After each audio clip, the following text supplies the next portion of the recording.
For a second time, a visit to a new friend in the south of the Netherlands, Peter Winteraeken. The first time we did a talk in Dutch and now in English. It's not your native language, English. You're originally from Germany? No, my mother is originally from Germany, but no, I speak it very Fluently. Yeah. Yeah. Talking about A Course in Yes. Miracles, that magical book. For the people who didn't see our Dutch interview, can you tell us how this book came about in your life? Well, it's about almost 90 years ago. I was not feeling very well at that time, and so I thought there must be another way of looking at this. There must be another way of coping with this. So I was with my yoga teacher at Maria Hope, a little village here in the area, and she had a magazine, and there stood a fabulous, beautiful article about El Bloc in Spain with the subtitle A Course in Miracles, given by Willem Glaudemans, the chief translator of the book in the Dutch version. So I went home and I said to my wife, Annie, honey, I have to go to Spain because I'm feeling I must go to there because it's very attractive, the course they are giving there. I don't know what it's all about, but my heart says I have to go there. So I went for a month, did visit the beautiful El Bloc, and could in the evenings and in the mornings with Willem Glaudemans doing that workshop.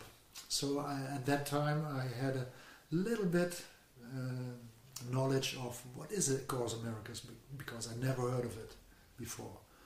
But the title is fascinating. Yeah. So I thought, well, I don't have anything to lose. So it was a beautiful vacation, a holiday. I came home, and first thing I said to Annie, I have to go to my mother because I did for the first time a forgiveness about my mother with the good help of Willem Glaudemans.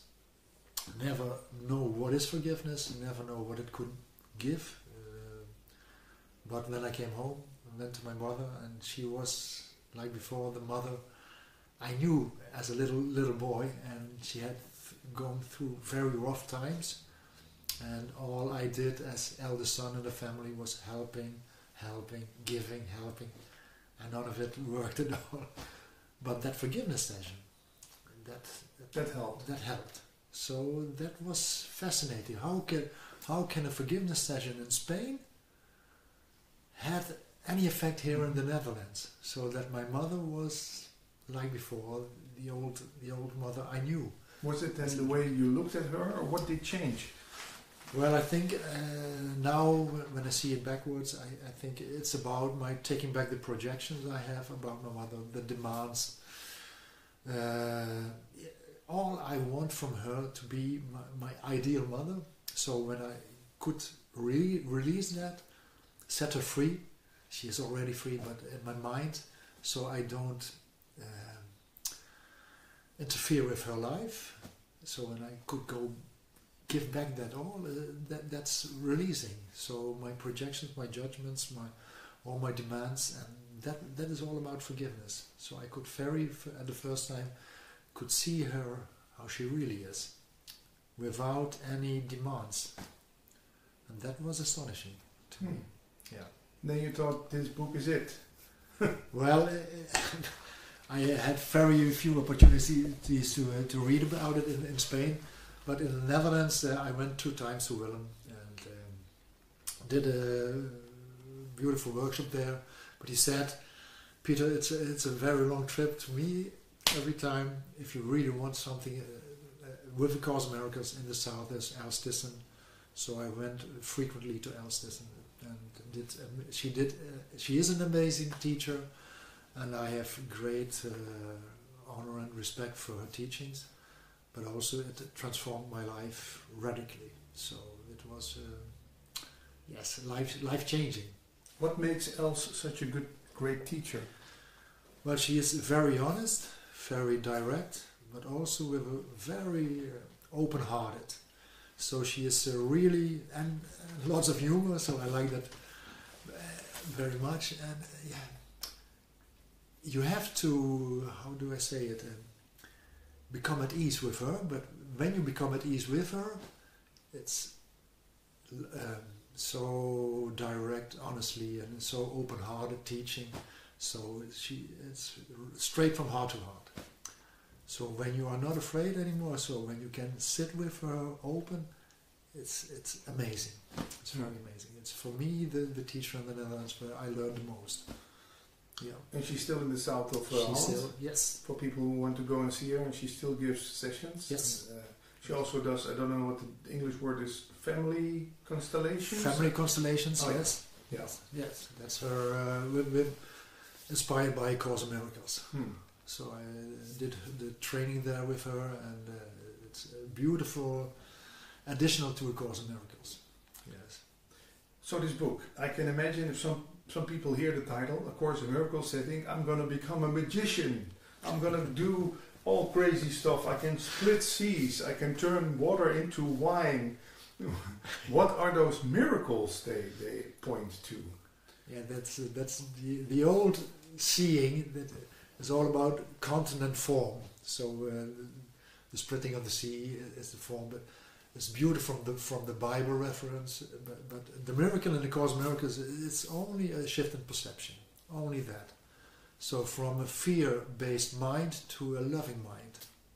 When you can manage that, and it's practice. It's practice, but everyone has the ability to do this. So it's a shift of perception from fear-based to loving. That's all. So when you look from a loving mind, from a loving point of view, you see also only the beautiful things that already are there, but for the first time you see it. Because all before is all on a fear-based mind, so you can only see fear or the effects of fear, like anger, sadness, you name it, violence. So it's up to you.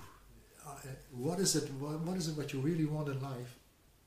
Well, I can imagine peace and love and harmony. That's it. Yeah. And when I ask that my students, that are the same answers always. If I ask that anyone here around in the area or in the train or on the street, everyone comes with the same answer. Everyone is looking for peace, harmony, joy, and thinks it's coming from the outside. Yeah, you think the world is going to make me happy. Yes. Yes, or my partner, or money, or this car, this holiday, and that's a mistake. But how come it still seems that when I'm on holiday, I'm happy all the time? How come? Isn't that the beautiful weather, the beautiful people, the nice food? Isn't that making me happy? It's a good question, Patrick. It's lovely to be on a vacation, but when you need a vacation to be happy, you need something from the outside. And the Course in Miracles is saying you don't need anything from the outside, it's coming from the inside. So you can have the exact feeling also here. When it's rainy, stormy, cloudy, you can have that peace of mind, that joyful, what you have on a holiday, also here in the Netherlands or wherever you are. So that's fascinating. It doesn't matter where you are, you can go on a vacation, but you can also stay here. So I think that's very, that's real joy. That's the best kind of happiness. The happiness for nothing. Yes. Yeah. I know those moments when I'm just feeling happy, and then I have to think, what could that be that makes? I don't know. I'm just happy. That's the best thing. Yeah. Yeah. It's the real happiness. Without any reason. Yeah. I think it was Buddha who said, happiness with a reason is a form of suffering. Because that can be taken away from. Well said. Yeah. Yeah. But yeah, where to look then for that happiness which has no reason? The Course says, look inside. It's the only thing. We are also so. It's about seeing outside So it's very difficult in the beginning to look inside, because the ego knows when I look inside, I look the distractions of the ego, I learn the ego, how it's operating in my mind. So the ego will do anything to provide you from looking inside. So it will distract you, so it will take a holiday, very busy with your work, friends, hobbies, and it's okay. It's not a problem, but it's the distraction of the mind, so that you don't look inside. And when you become aware of that you am at ease at home or at a place where you can look inside, you're gonna learn the difference between what is true, what is really true, and what is really false. So that's looking inside, so that you can make the shift inside yourself to a real mind shift of fear-based to loving-based. And that's the only distinction between what is right and what is wrong in your mind. If you don't have that, in Dutch we say it, in your fingers, Yeah. then it's confusion in your mind. So it's about clearing your mind. That's the Course of Miracles. Clear up your mind. And that's like to clean up your house. You don't leave the cellar about. No, you clear also the cellar. You clear all rooms in the house. That's the same in your mind. Where to start? At the attic, in the cellar, or doesn't that matter? It doesn't matter. No? I would say start with the thought you think now. Start with the thought you think right now. Okay. Well, the thought could be, I'm feeling a little cold. Yes. Because I just took off my sweater. Yes. And then I can blame myself. Why did you take off your sweater? You know you would get cold, and you start blaming yourself. Yes. That's all the thoughts. Yeah. And who is going to be cold? Who is that one? Who is that? Well, me. And who is me? Yeah, who is me? Me, the one sitting here. And who is the one who's sitting here? Well, okay, I know a little about the Course, but I would say Patrick. Yeah. Yeah. This body, or me. Exactly. That's what the Course of Miracles says. That's the main attraction of the ego, the body. Yeah. The body is sitting here. Yeah. And the body is sitting, two bodies here. Yeah.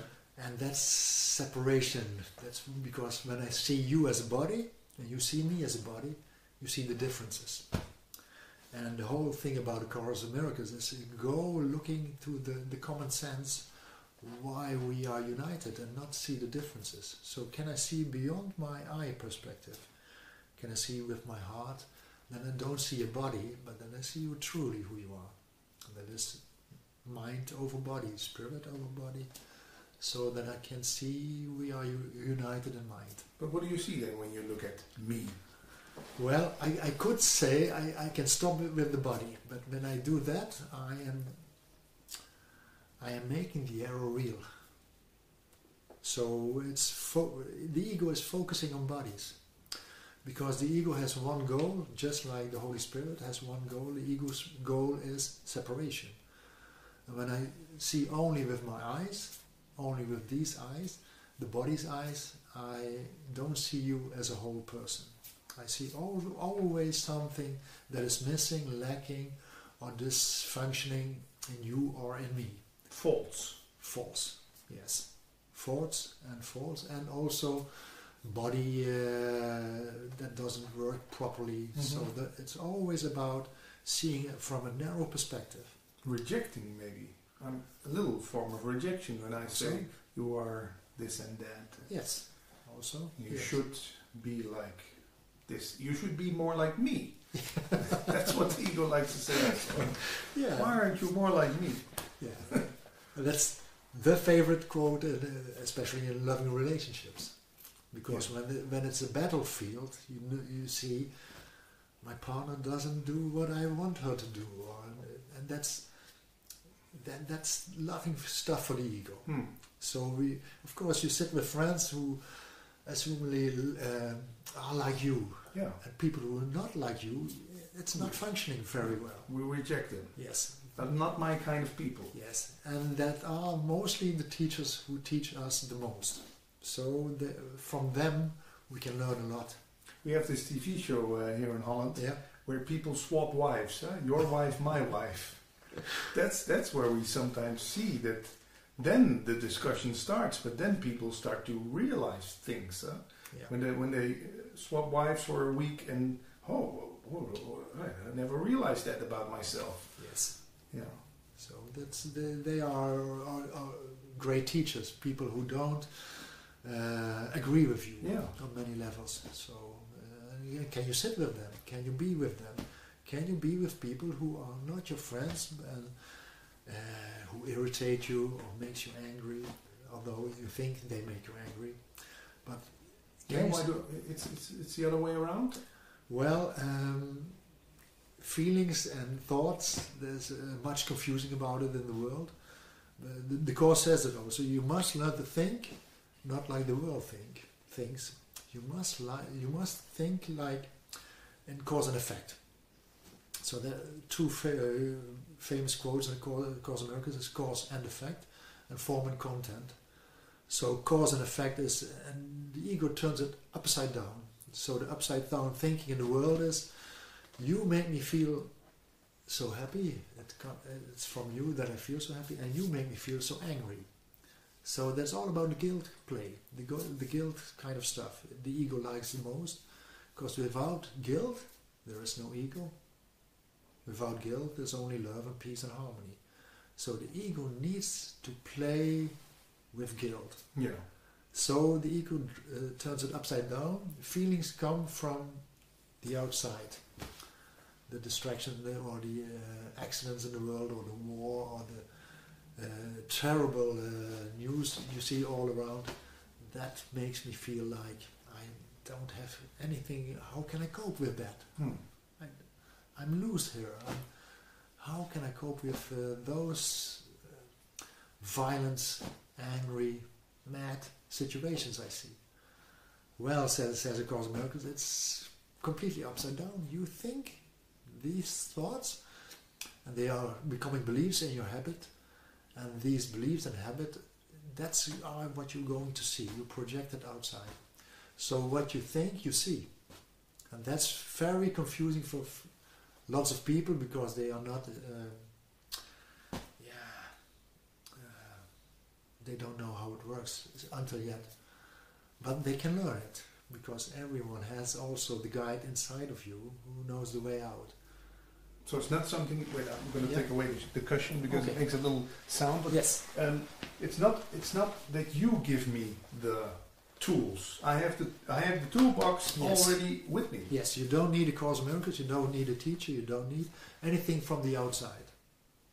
It's just a reflection and just a mirror, just help, and that's it. Because when you are alone on an island that don't has any inhabitants, then you still can learn it, because you are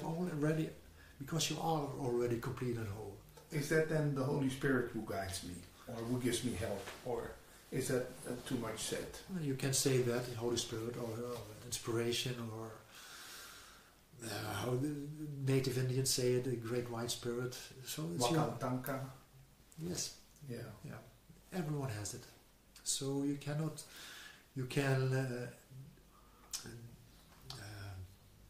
you have it in you, but it needs a little bit reintrospective.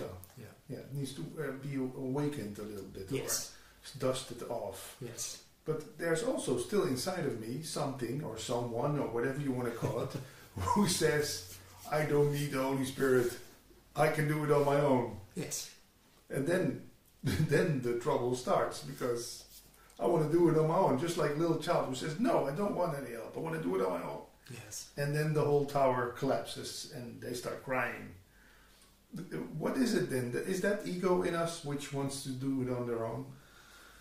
Yeah, the ego, it's lovely put here in the Course in Miracles. It's just a bunch of beliefs.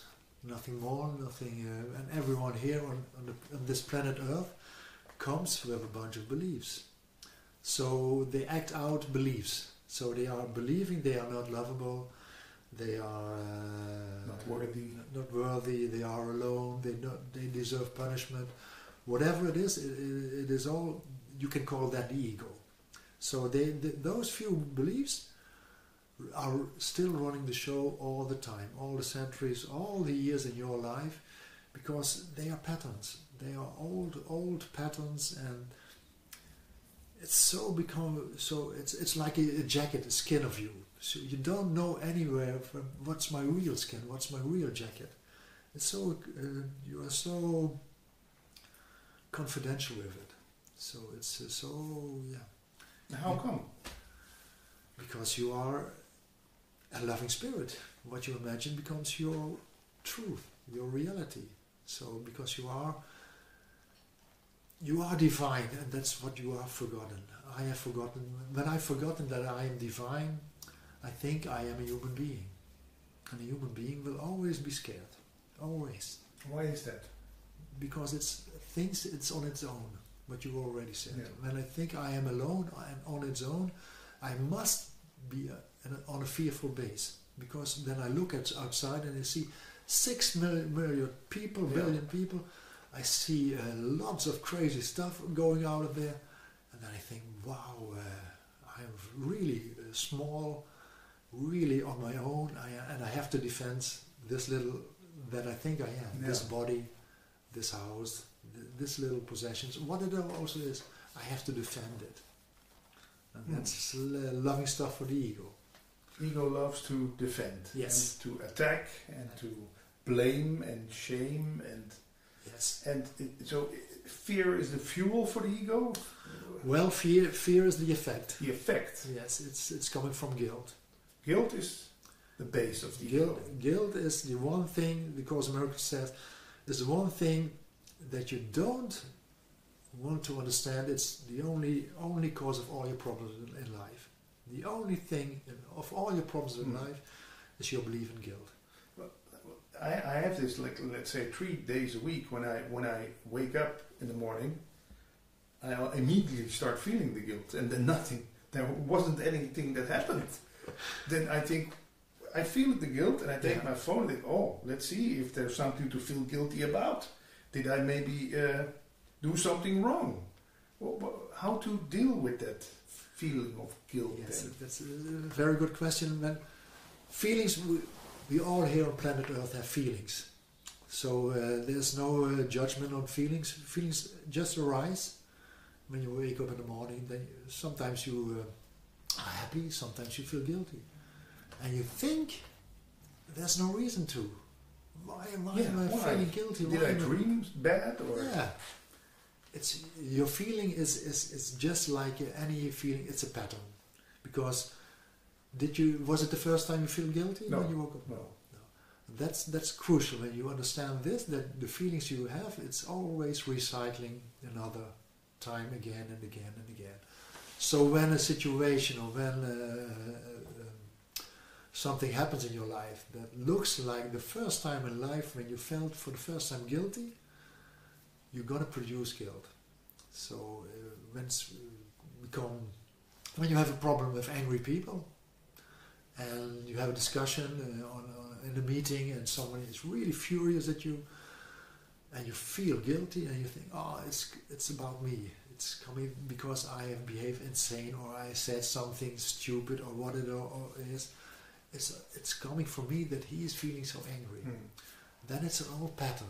So then you can go back with that feeling to the first time you felt for the first time in your life guilty. Do you know when you... Well, in our Dutch interview you told me something about Easter. You had some remembrance. Oh yeah. I can just imagine, I know from my childhood that there was a lot of blaming going on in our... Why did you do this? How could you be so stupid? Yeah. That are things that you remember. Yes. I must be stupid because that is what I've been told.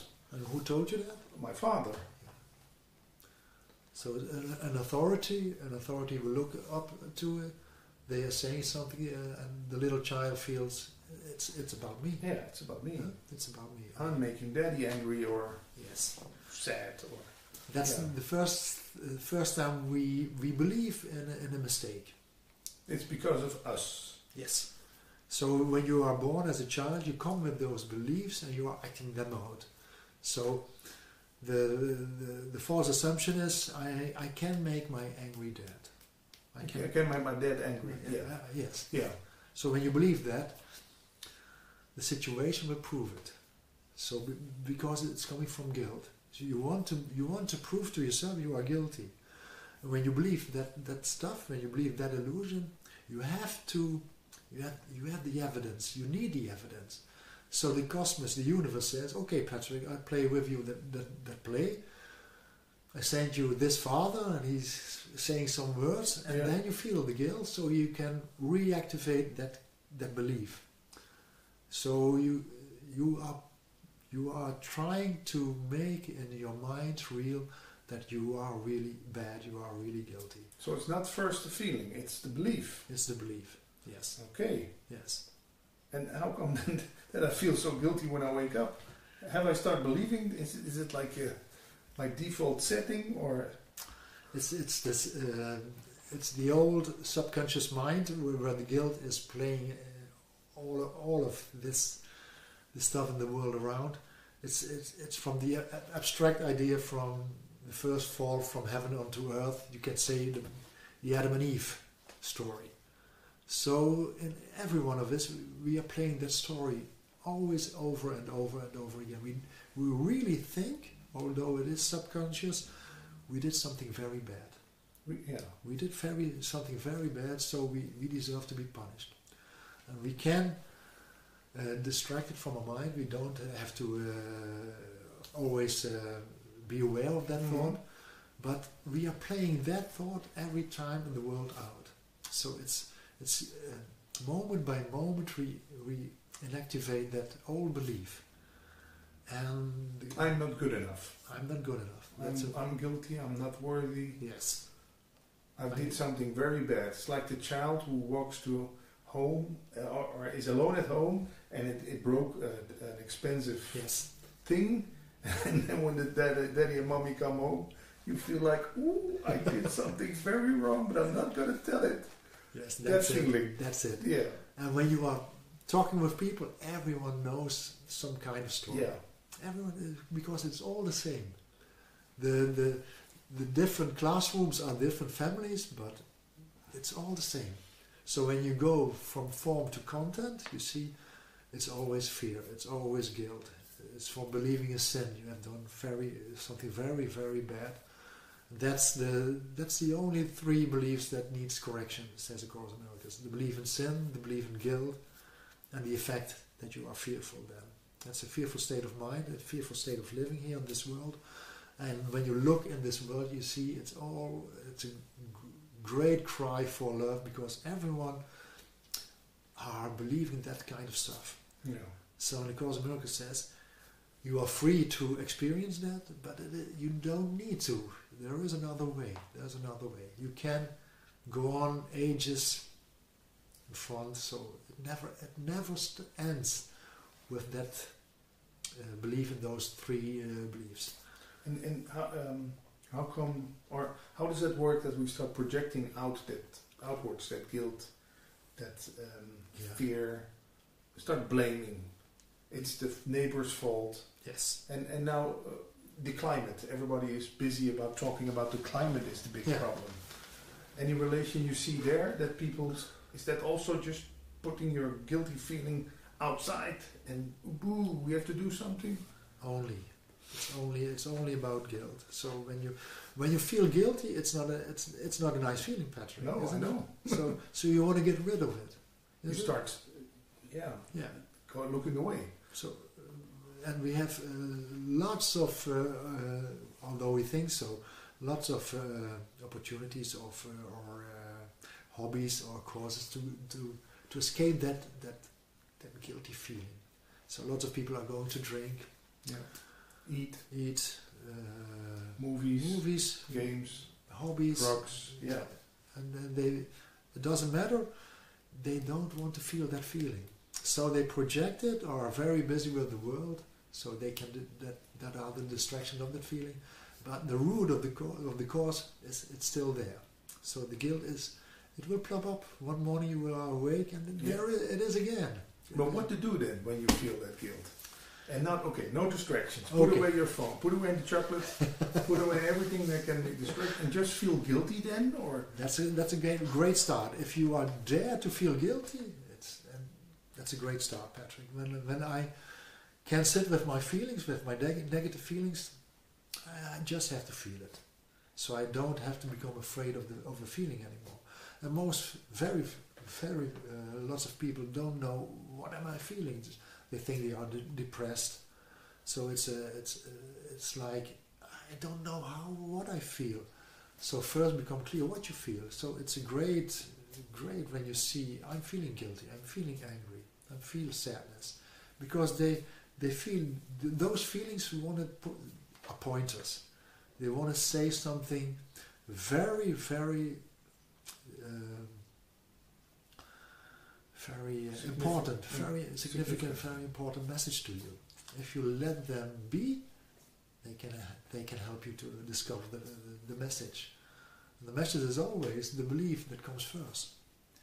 And when you see the belief in front of the feeling, you can look at the belief and you can really, with inner guidance, look at it and say, is it really true? Am I as bad as I think I am? Is it really who I am? Is it really true? So then, for the first time, you can look at it with patience, with love, and with guidance, so that you can see it's not true. I mean, you can see it's not true. Do you want to invest in illusions, in lies? Or do you want to invest in truth and harmony? It's because at the beginning, you wanted, I wanted, everyone wants peace, joy, and harmony. So when I can see cause and effect, that the belief is causing the feeling, so then I can leave the world alone. And then I can really work at the cause. And when I can work at the cause, I change also the effects. So then my whole world changes. Because when one believes falling into pieces in my mind, that's the only obstacle for peace, joy, and harmony. And when I do my homework, when I clear my mind, when I do discover all obstacles for peace, then I have a clear mind, but then I experience the clear mind, because all obstacles are gone. The Course says that's forgiveness. That's true forgiveness. So I don't forgive you for what you did to me. That's the old-fashioned way of forgiveness. No, I forgive myself, believing that I am not worthy, that I am not lovable. The thinking mistakes. Yes. You talked about in our Dutch. Yes, it's just a mistake. Okay, I played the devil's advocate for a minute. I can imagine that I can do this work on myself because I know I didn't do anything wrong last night. But let's say yesterday I hit someone on a bike with my car. I didn't stop to look if that person was okay. I just drove. I went to bed, and next day I wake up with that guilty feeling. Yeah. Then it's true I'm guilty because last night I drove and you started laughing. But for me, this looks real. I hit that person on the bike. Yeah. What to do then? Well, these situations are happening in the world, isn't it? Maybe in my dreams, but this happened last night. Yeah. A few weeks ago there was a driver on a truck drove on. They have to look for it.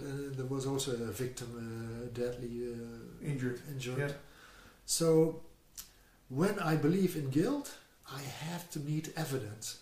So the outer presence, what I'm experiencing, follows from that feeling. So when you have the belief, I'm guilty, you have to do some crazy stuff in your life to prove that you're guilty. So that's the proof that you are guilty. Oh, now you can finally know for sure that you're guilty because of what you did. And then comes the fear from going to jail or severe punishment. So it's always the same procedure. It's always the same. When the correction of the mind is done, you don't need any proofs, because truth doesn't need proof. Truth is just being. It's just giving. So this accident is not happening by accident. It's because I wanted it.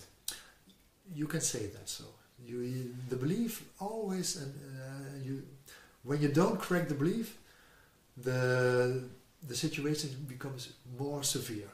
So because The belief needs that evidence. So that's why people are in jail. They are deeply feeling deep inside very guilty. So they have to do crazy stuff.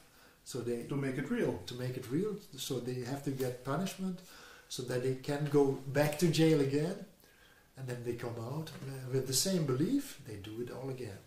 It's never working. So happily there are teachers and there are therapists in jails who are working with the beliefs with the prisoners. And then there are also prisoners come out with the corrected beliefs. They don't do any crazy stuff anymore. You don't go as far as some non-duality teacher told me that murder never happened. You don't have to feel guilty. Nothing in the world ever happened. Some non-duality teachers tell me. Yeah. They maybe point at the same, or do you see a difference? I say, in this world, crazy stuff happens, but it's all a lesson. There is a lesson. All the lessons in the crazy stuff, all the lessons are, who am I? Who am I truly? So all lessons are all about to learn, I am love. And when I know I am love, I don't do any crazy stuff. So then you can also have heaven on earth. That's not the goal of Course in Miracles, but it's possible. It's possible. It may take a long time, but it's from an ego point of view. Because when all loving beings know they are loving beings, they don't need to harm anything. So you can act that way. You can act lovingly in this way. So we don't make it. I don't make it nicer or put it. It not happened. In our perspective, it happened. So the world is real? No, it's an effect. It's an effect from the belief I'm guilty. Okay. So it's a projection. It's the how do you say, like the cinema? You see a film. You have to project that guilt on the world. You have to see it, because when you don't see it, you don't can hold that belief. Yeah. So that's projection. A simple thing where I think people are all against me. Yeah. I almost start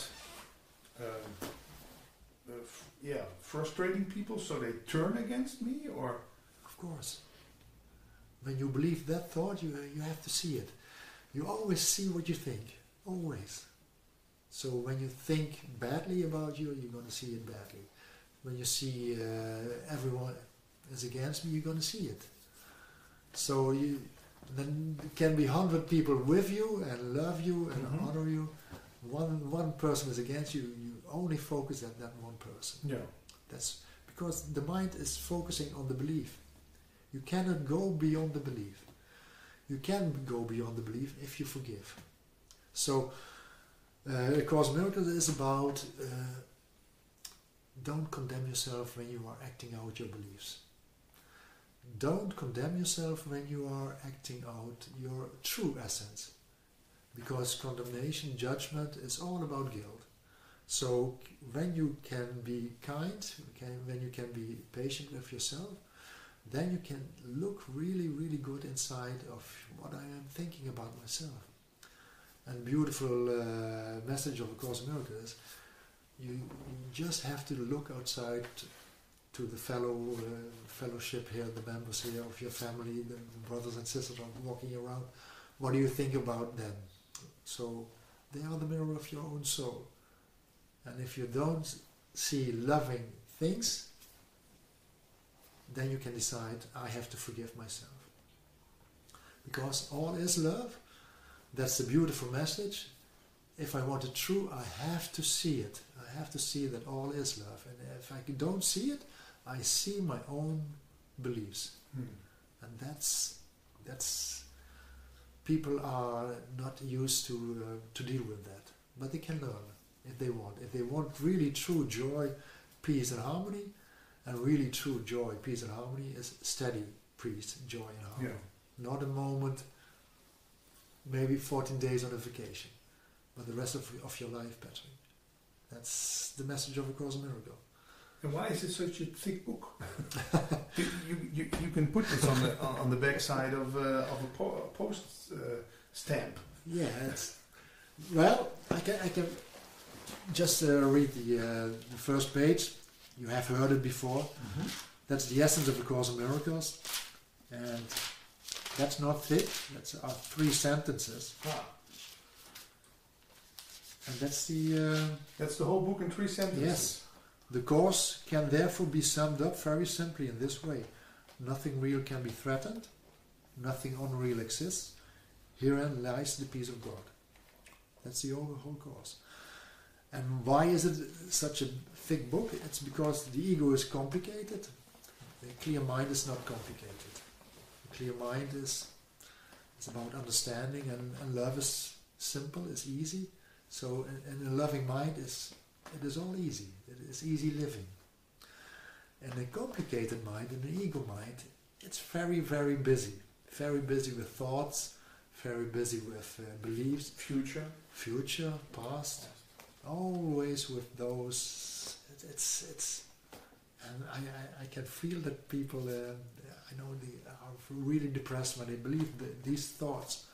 So doing A Course in Miracles is just don't believe any thoughts you think, because these thoughts are trying to, how do you say that?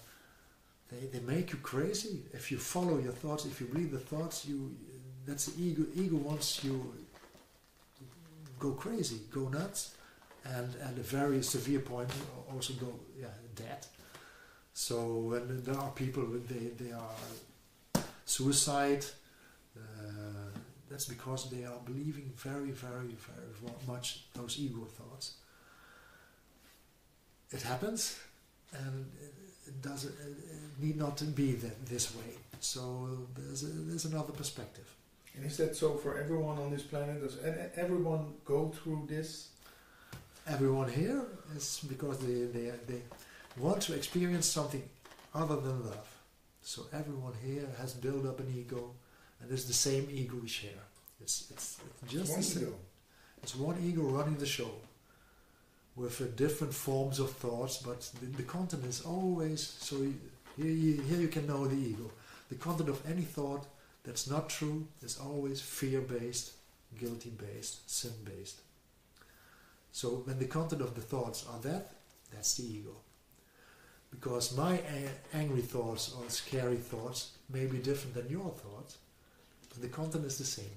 My fear, if I feel fear, it's the same fear you feel fear. Yeah. And the ego loves the distractions of form. So the distractions? The distractions, always another form, always another thought, always another story, always another perspective, always something. So that's very conceiving. It's very conceiving when you're looking only at form.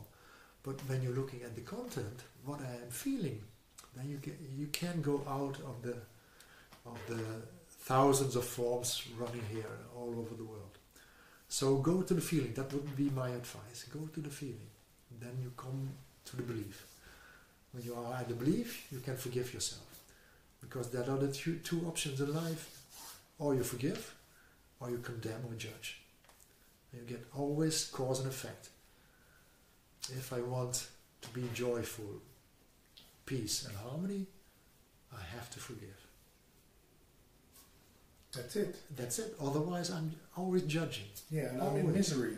Yes. And it almost seems that someone who is in misery wants more misery.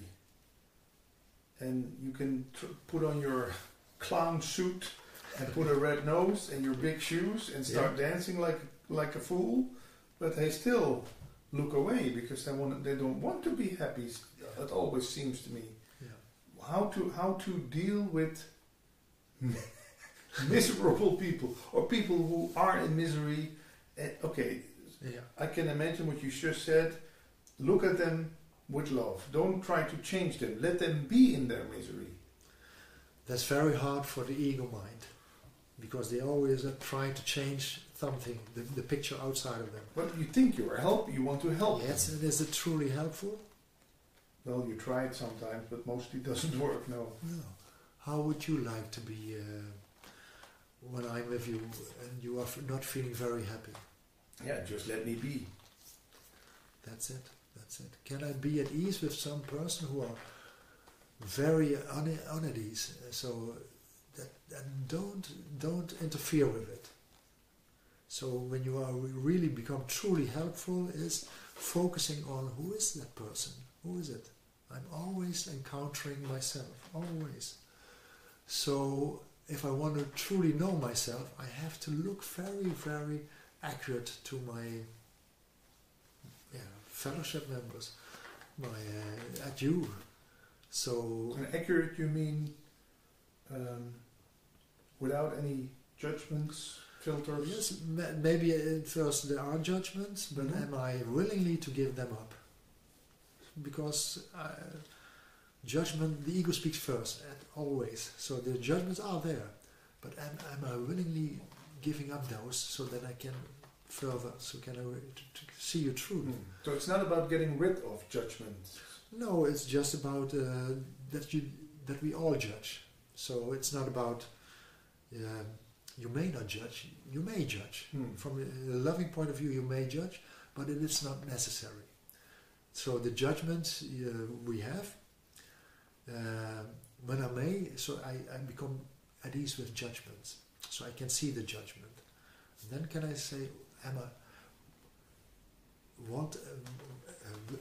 wanting the judgment, or will I really what is all I want really peace? Yeah. So I have to see the judgment first, and then I go ahead of them. Accurate seeing is true perspective. So when I truly see you in your whole essence, that's about really seeing you with a true perspective. So if I don't see you truly, I have to see you with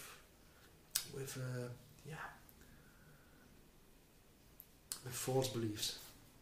So and that's not helpful.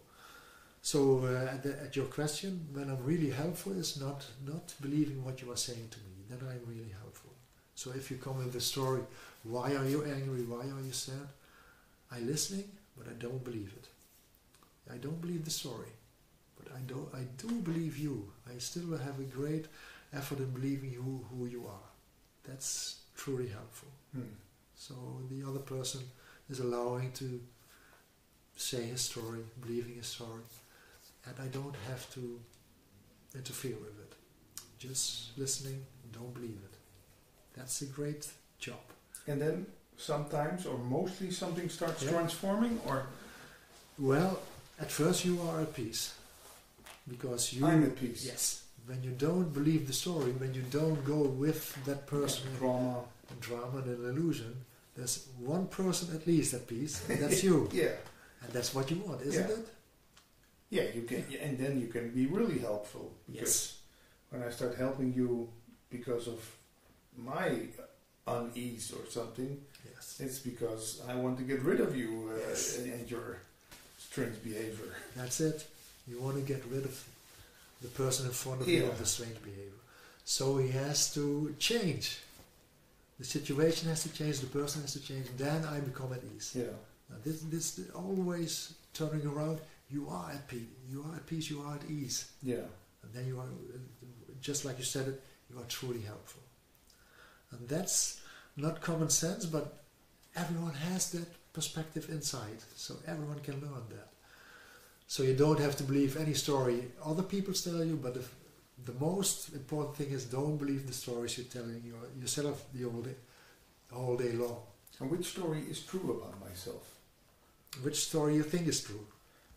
Well, I can start telling myself the story that I'm light, I'm love, I'm the oneness, I'm worthy. You have those affirmation papers on the wall, which tell me the exact opposite of what I'm thinking. I feel unworthy, but I'm going to tell myself all day long, I'm worthy, I'm not guilty, I'm love, I'm peace. Those affirmations, that are beautiful affirmations. Does that work? Does that do anything? I would say forgiveness is the only really medicine. Really medicine. So our job, Course in Miracles, it's not about love. No? No. It's not about love. It's not about joy and happiness. No, because that is what you are. That is what you are. the Course in Miracles is all about what you just said. It's all about the obstacles, the blocks we put in front of love. So we become aware of the obstacles of love, for the peace. So we have to become aware of the obstacles. And not replace them with other obstacles who tell the opposite. No, because when we remove these obstacles, we can see clearly the beliefs are running the show. Forgive ourselves. Love is already there. Peace is already there. So affirmations, I would say, it's beautiful, but I know myself, it's not the medicine. The medicine, the solution from the Course in Miracles is forgiveness. And true forgiveness. And still, it can get a little confused, forgiveness. Who do I forgive then? Myself, I can imagine. And is it forgiving myself for being confused, or how? How does that work? Well, forgiveness in the Course in Miracles says, I forgive myself any situation that's not peaceful, any thoughts that are not peaceful, any feelings that are not peaceful. So it's what you said, it's all about myself. That's crucial. It has nothing to do with the situation. Or my ex-wife, or my neighbor. Or what you just say, I hit a bicycle with my car and an accident. It has nothing to do with the accident. It's all about that feeling that arises from that situation, or from my wife, or from that neighbor. Am I not at peace? Then I still must believe a belief. It's all about the mistaken beliefs. That's it. And that's very hard for the ego, but it's from the perspective of loving, it's very loving if you can undo those obstacles.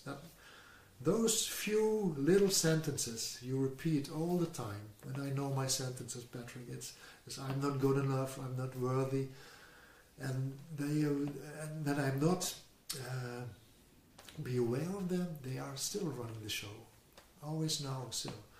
But when I do forgiveness, and I practice it a lot in my life, I see those beliefs don't have the force anymore to pull me down again. They come up, I see them, and I know, hey, old friend, I've believed you lots of years, but you come along, you may stay, but I don't believe you anymore. And they go as quickly as they came.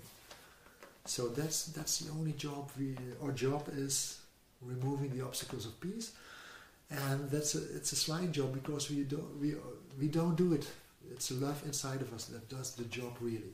So it's not about studying really hard Course in Miracles, or meditating very hard, or it's about willingness. Fasting. About willingness. Willingness. Am I willing to give up the belief about I am right, or I am in control? I'm in control. I am right. I am a bad guy. I am. That's why I caused the accident, to prove I'm guilty. Want I still those circumstances in my life, or am I willing to give up the belief? Because those circumstances will show up as I believe those beliefs still. But am I willing to give up the belief? Then happiness shows up. So that's a beautiful sentence in the Course in Miracles. Want I to be right, or want I to be happy? That's up to us. And I know myself. Lots of times in my life, I want to be right. I want to be right about it. And I don't feel happy. I don't feel at ease. I don't feel peace anymore. I'm right. Yes. And it's not a problem, but focus is, what do you want? So we come again at the first sentence of our interview. All people, you, I, all people I interviewed, they all want peace, joy and happiness. So with that one goal in front, I know what to do. Forgive. And forgiving is a lifetime. So it doesn't stop. You are still forgiving. Yes, because I see myself throughout the day, those old beliefs, they show up. But they are not as firm anymore as before. They are weaker and weakened, and they weakened, and so my investigation, my effort, my how do we say that? my belief in the beliefs, now it's very, very little now. So, and sometimes it's struggling. Then I believe the belief again. Then I know, oh, there's misery because I'm believing an old belief. Yeah. It shows up. But if I'm really honest to myself, it's more periods of peace, joy and happiness are there. Because I'm truly forgive. And that's what the Course in Miracles also says. It's about the experience that will convince you. So the experience, am I forgiving? Then shows peace, then comes peace in my life. And that experience will convince me. So that makes me hunger for more forgiveness. Otherwise it wouldn't be a beautiful affirmation. Oh, I'm peace, bliss, harmony. But I don't know what to do. Yeah. I don't know what to do. There are beautiful words, but I'm not feeling it. So it's about really a state of peace. Yeah, it sounds good. Yeah. And on your website, I see you talking about the now. It's also a popular subject in mindfulness circles. And what is it about that now? Why it's so important? Can you tell something about that? Well, the now is it's the only aspect of time where you can feel peace. You can also feel the other emotions, but the other emotions, we talked about it also before, have always to do with the future and the past. So when I'm always living in the now, always, but when my mind is wandering off, going to the future, going back to the past, I'm not in the really now, I'm not focusing, not with my whole attention in the now. So I'm not at peace then, because I'm believing thoughts about future, thoughts about past, and I'm not aware of the now. I'm living history, I'm living future yet to come. So the now is, the Course says, it's the aspect of eternity that you can experience right now. So that's the only moment. The only moment you live, the only moment you think, the only moment you breathe, the only moment you can act. So what do you want in your life? You want peace? You can forgive in the now, you can act in the now, you can say something in the now. So in the now there's change possible. And most of us are trying to changing the past or preventing the future from harm. Yeah. When the ego is running the show and the future will be as the past before. It's the same. But in the now you can really change. You can change your perspective. Not the things that happen. You can have that car accident, but you can change the perspective of it. And the change of perspective is that all is a circumstance where we all are learning that we are innocent and not guilty. So that's the opportunity of living in the now. That all are lessons in love, all are lessons in innocence. And when you learn that lesson, you are an instrument of love here at this planet Earth. So even the biggest serial killer can achieve this, or is this? So we just have to see him or her as that innocent love, or how does that work? Or has it come? It has to come from him or herself. First of all, he has to see, or she has to see that she's not guilty. Or how does that work? Yes, it's a beautiful question. So as long as we see bodies, as long as we see separation, then we see killers, serial killers, we see victims, child rapists. Yes, we see all that stuff. That's because the eyes want to conceive us. We want to see that because we don't want to see our own guilt. We don't want to see, so we blame the guilt. We see a guilty world. Yes. Yeah. We see those killers, we see those rapists, we see the bad guys, we see the wars. Because we don't want to go to the root of all war. We don't want to go to the root of all conflict. And the conflict is within us. With a split mind, there's always conflict in us, so we see conflict in the world. Yeah. And we attribute to it. So we seem to enjoy it. Yes. That's a focus. Yeah. So that are the bastards. They need to be punished. They need to be in jail. So if you want unity, so you have to look inside to see the unity, and that will not say that love In Dutch we have the beautiful expression of with the mantel of Yeah, the mantel van liefde, yeah. You put, yeah, I don't know how to say it. No, the blanket of love. the blanket of love, maybe, yeah. No, that's not what love does. Because also serial killers, they say, happily I am in jail because otherwise I would do it again.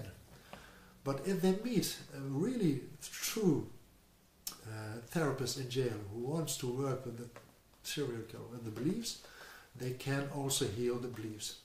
Because you know the forgiveness of Hawaii, Ho'oponopono, from Dr. Yeah, I heard a little bit of it. Dr. Please tell us.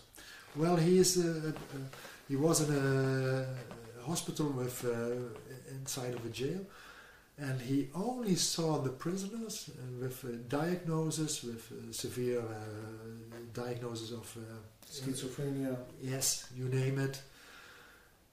He only looked at the paper with the diagnosis, and all what he read about those prisoners, he said, "I'm going to forgive this in myself."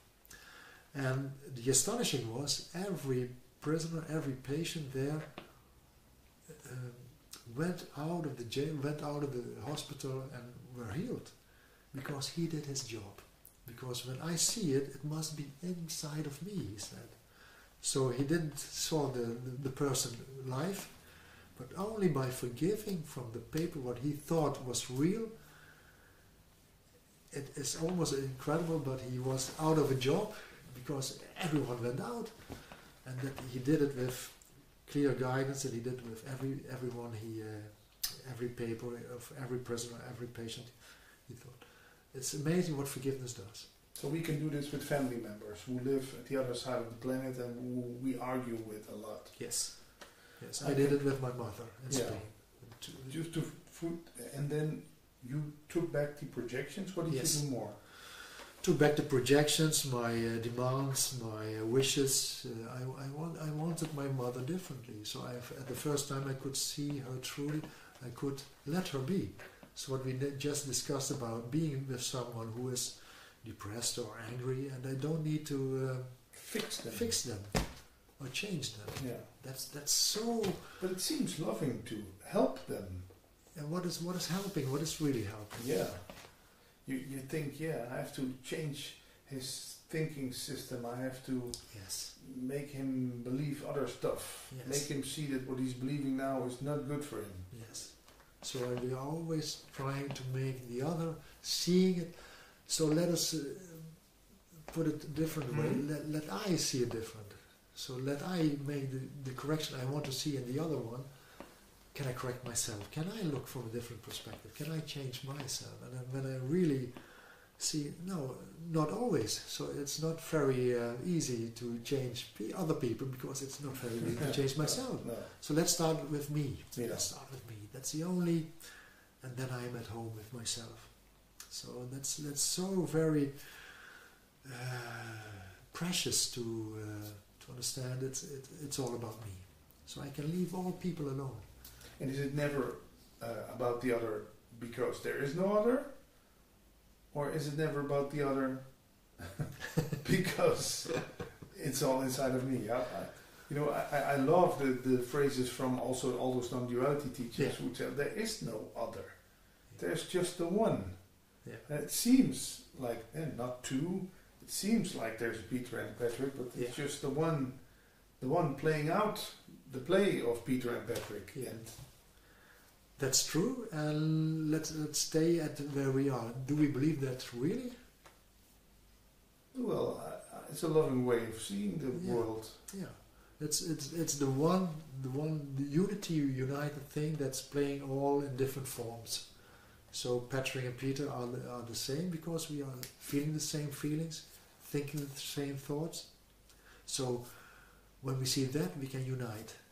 But the ego will say, no, Patrick looks different than Peter. He's more educated. Yeah. You are the teacher here, I'm just the interviewer. You name it. You name it. So still differences. Yeah. So that's not on an equal base. No. And Course Miracles always is telling about it's from an equal base. Yeah. That someone is a little ahead has nothing to do with teachers and students. We all are students and we all are teachers. Yeah. So Still, we live here in the south of Holland. Yeah. I heard of my mother that, let's say 30, 40 years ago, when the doctor came to visit you at home, there was someone coming into the room. yes, It was the doctor. and the mayor. Yeah, and the mayor and the how do you call it from church? Yeah, The pastor or whatever it's called. Wow, there's someone entering Yes. the room. and we put them on a high perspective. Yeah, Yeah, that's not about Course Miracle teaching. We are all. In the first paragraphs they say, hey, he puts it this one. You can't feel at ease with anyone here. Also, they have an academic degree or a master or Yeah. what it is. but, and also the how do you call it? The people on the street, Yes. the homeless people. Yes. Yes. All are the same. All are equal brothers and sisters. If you can see that way, you unite. It's family. The ego learns from the differences. So the professor and the people on the street. Yeah. So Better, It's- lower. yeah, it's unequal. Yeah, It's always about good and bad. Always from distinguishing in form. yeah. Always good and bad. And we talked about this in the Dutch interview. When I recognize, I say, "Oh, that's an egoist." That's my ego talking. It's my ego recognizing his ego, or Yes. You can say, hey, yeah. Sometimes I do. I speak from the ego point of view, Yeah. so I can say, hey, I look the same, brother and Yeah. sister. It's the same. It's just the same. So we are like in the ego point of view, and we are like in a true perspective, and who we are really are. So it's always the same. If I can recognize that all I see in you is inside of me, that's no problem. But if I think what I see in you is not from me, it's not coming from me, then I am at war and conflict. So I can become at ease when I see everything outside. Say yes, I can say yes to that. Yes, I recognize it inside of me. even the most horrible things. Yes. Because there's a lot of stuff going around on the internet, people cutting other people's legs off, arms, torturing each other. I cannot stand watching this. Yes. Yes. Should I start watching that? No. Yeah. You don't need to, but it's also happening on this planet Earth. Yeah. Because people who are not aware of who they are truly do stupid, silly things. People who don't know who they truly are, they act their ego out. And when you act your ego out, you do silly things, but you also do terrible things. So when you believe your thoughts, that's all about it, Patrick. When you believe your thoughts are running the show, you believe them, you are acting them out in the so-called reality of the world. So the question is, are you willing to stop believing your thoughts? If you stop believing your thoughts, if I stop believing my thoughts, and not just one thought, but all the thoughts they show up, I am at peace. So can I be the example for other people, not to that from a higher perspective, so they are unworthy? No, but that I can be the change I want to see in other people. Yeah, that's what Gandhi said. Yes. Be the change you want to see in the world. Yes. So if I want to stop murder in the world, can I stop the conflict in me? Can I heal my split mind? If my split mind is united. And with split mind you mean good, bad? Yes, ego mind, loving mind. So my two voices inside who are talking. Yeah. So am I willing not to listen to the ego anymore? And the ego is just those beliefs. Stop judging. Yes. Stop. So I can look at the world being neutral. Yes. I could say that's a beautiful chair, that's an ugly chair. Yes. But what does it say about the chair? Nothing. It's my That's conviction or my Yeah. ordeals, and we talk in judgment Yes. about the chair, but the chair is just a chair. Chair doesn't care. Yeah, chair doesn't care what I think about it.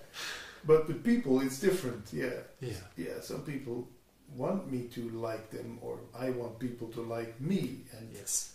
they're the whole transaction starts. I'm going to act differently, so you like me, or Yes, because you want something from other people, isn't it? yeah, confirmation that I'm good enough. There we are again. That's it. To cover up that guilt.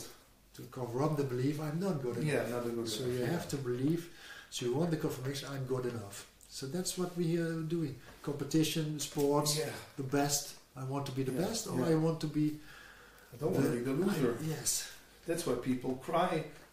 Adult people cry when their football club just lost. Yes. That 2 balls didn't roll over a line on the grass. Yes. Yeah.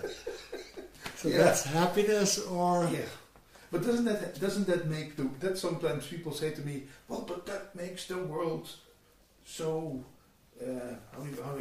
exciting. Yeah. That we have that game and we believe that it's bad and good and happy and win and lose, and does it have any function then? It is exciting for how long? Yeah. Maybe a few years, Yeah. maybe decades. Yeah. Do you want those excitements life after life after life? Yeah, that would be great. Yeah. It's you may experience that, but truly, and we are coming from the first sentence of this interview, all people want joy, peace and harmony. Yeah. And some want it in sports, some want it in vacations.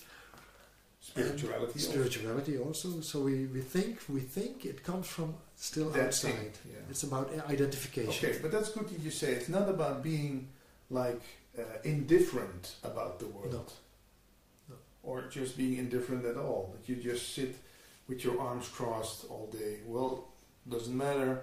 It's not real. Yeah. Well, No, it's not. It's a beautiful sentence in the Course in Miracles that says, "Do nothing."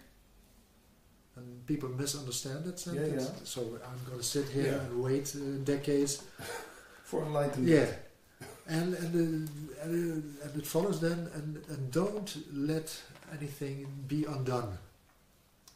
So it's a contradiction.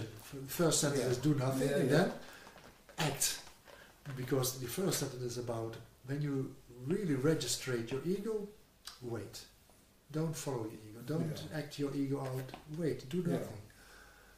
And when you really are confirm of that it's from a loving point of view, act. So act also in the world. Do What the would things. love do? Yes, beautiful question. What would love do? What would love say? It's so helpful to remind you that's that kind of question when you're in a conversation with other people who is telling a dramatic story or feeling lots of guilt in their life. What would love do? Well, I once heard a teacher say, don't react, respond. So reaction is more, it's like, oh, whoa, what did you say?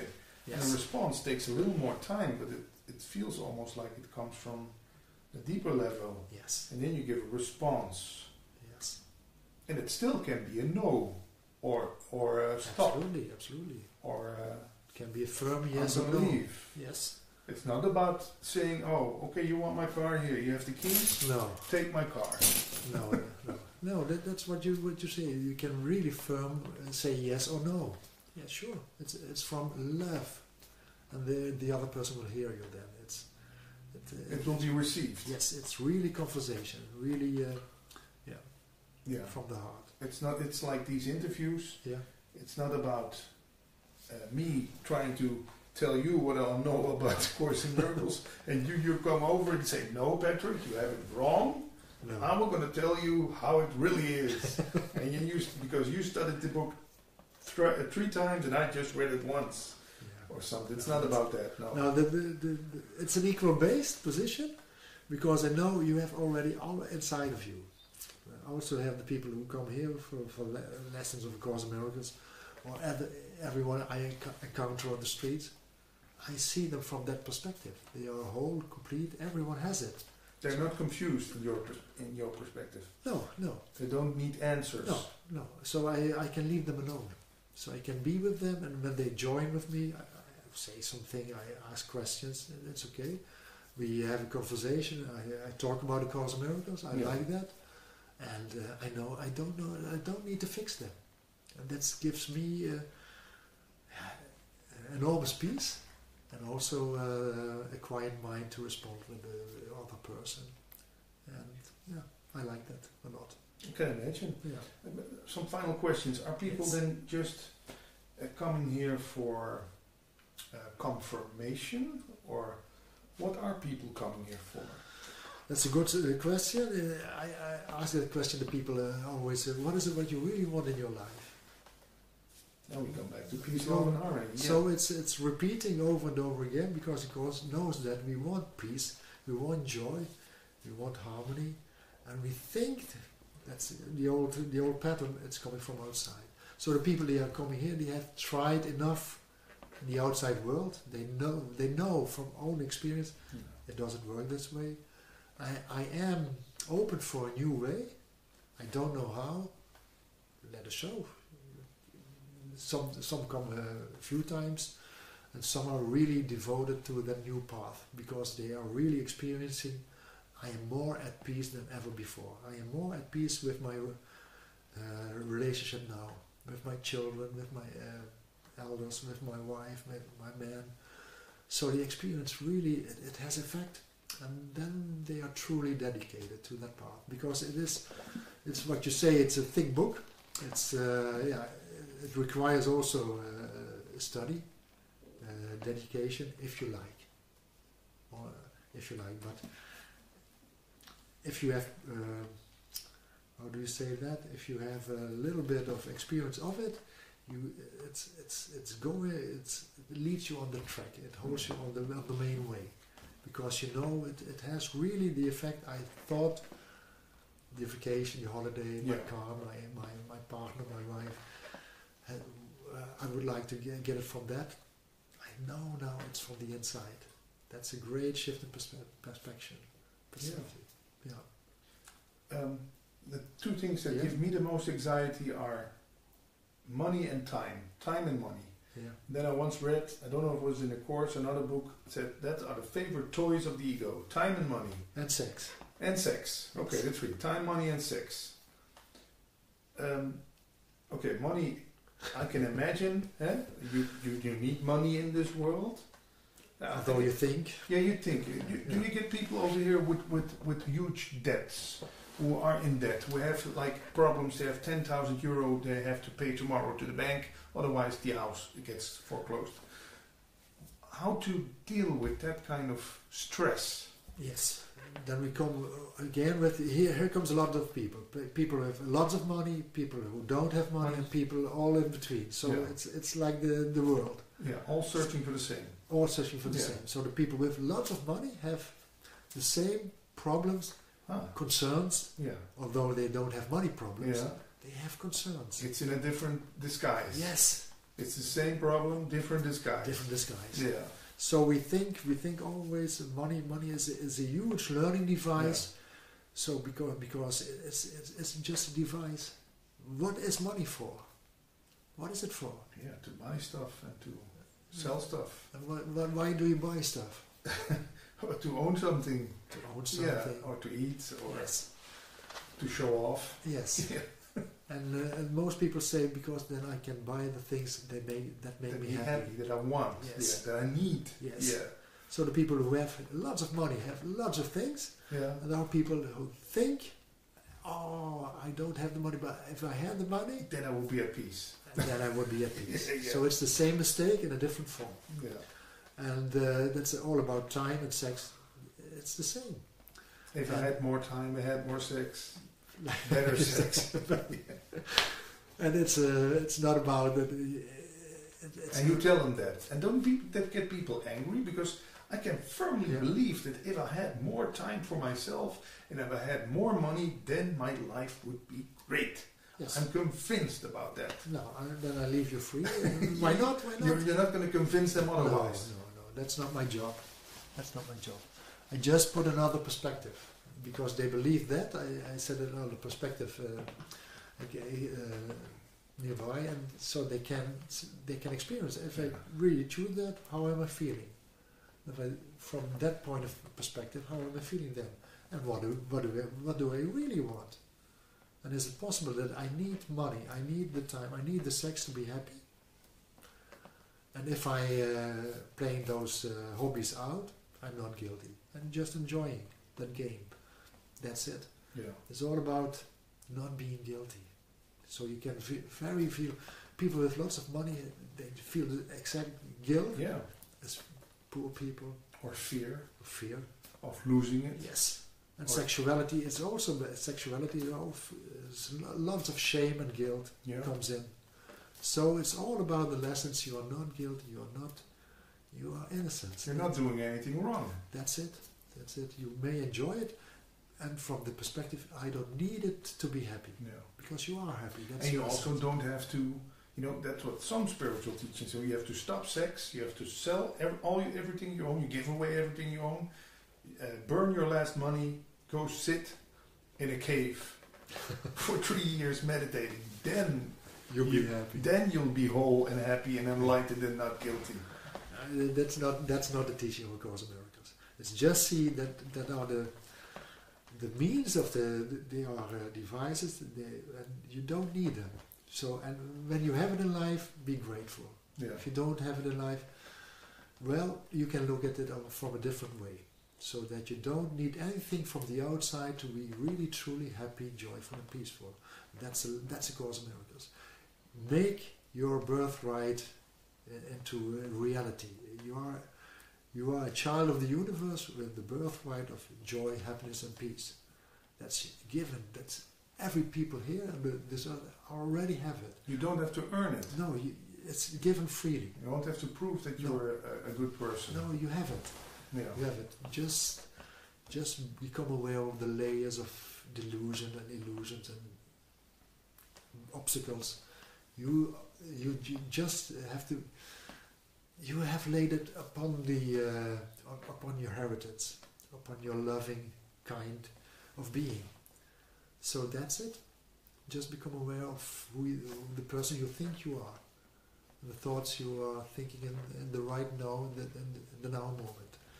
Then you can change that if you want. You can choose again. It's a loving 6 steps program, so that you. Diederik Bolstad. Yes. 6 steps to freedom. Yes. So they are very good with the feelings to come to the belief, and it's very helpful. And that book is The Other Voice. Yes, it's from Brent Haskell. It's a companion to the text of A Course in Miracles, about educated reading about. I love it. It's a very. Brent Haskell. Yes, Brent Haskell, The Other Voice. So it's the textbook, and it's a companion to the textbook. So it's becoming more clear. Yes. Great. Yes. I want to add one more thing, Yeah. because in my experience, it's also not about getting rid of things, right? No. Because I this crazy mind of mine, or our mind, but then here interpreted, tells me, okay, you first have to get rid of all the stuff in house that you don't need anymore. Then you have to get rid of 10 more kilos, and then you have to get rid of that crazy car you drive, because it's polluting and it's way too expensive, and you have to get rid of this and this and this, and then when you get rid of all that, then you are perfect or not guilty or whatever we want to call it. It's also not about about gaining, but it's also not about rejecting and getting rid of stuff. Just be grateful if it is there, and can I be grateful if it is not there? So if that car, if the money is there, can I be grateful for it? Because I don't own it. It's not my money. It's not my car. Because the ego says it's my car, it's my money. But it's from a loving perspective. It's coming and it's going. So it's still ego that tells me that I have to get rid of ego. Yes. Yes, it's the same. So because your true being is grateful always for that, everything, for that what is. Yeah, and what is. So if you have a car in your life, you may be grateful and enjoying driving the car. Why not? It's always about the judgment from the ego. Am I doing right? Is it right to drive a car with the air pollution? So it's always about guilt. It's always again about your condemnation about your driving a car. Yeah. So it's always about that. And a loving perspective would be, okay, I'm driving now this car, I have this car, is it really useful now? No? Is it really helpful in my life? Yes. Maybe not anymore. So maybe you sold the car and you take the bike or the train. But maybe the answer is yes, I need it for my work. Or it's always about not being guilty. Yeah, and it's also about not the one person who doesn't eat any meat anymore and drives his bike to work is better than the hamburger eating son of a gun who drives a Mercedes with 200 kilometers per hour on the highway. All people playing are the same way. I have to be a vegetarian to be a good person. Because they think also I'm a bad person, I'm guilty. So I have to act out good behavior in the world. And the other one is thinking maybe, I don't know, I believe also the guilty person driving a Mercedes, enjoying what is coming up here in this world. Both are not guilty. That is the perspective of A Course in Miracles. And I've known the examples of people who are vegan and they act terrible to their neighbor, and the boss in the Mercedes holds open the door for an elderly woman or something, so it doesn't say anything. No, it's always a bit about form and content.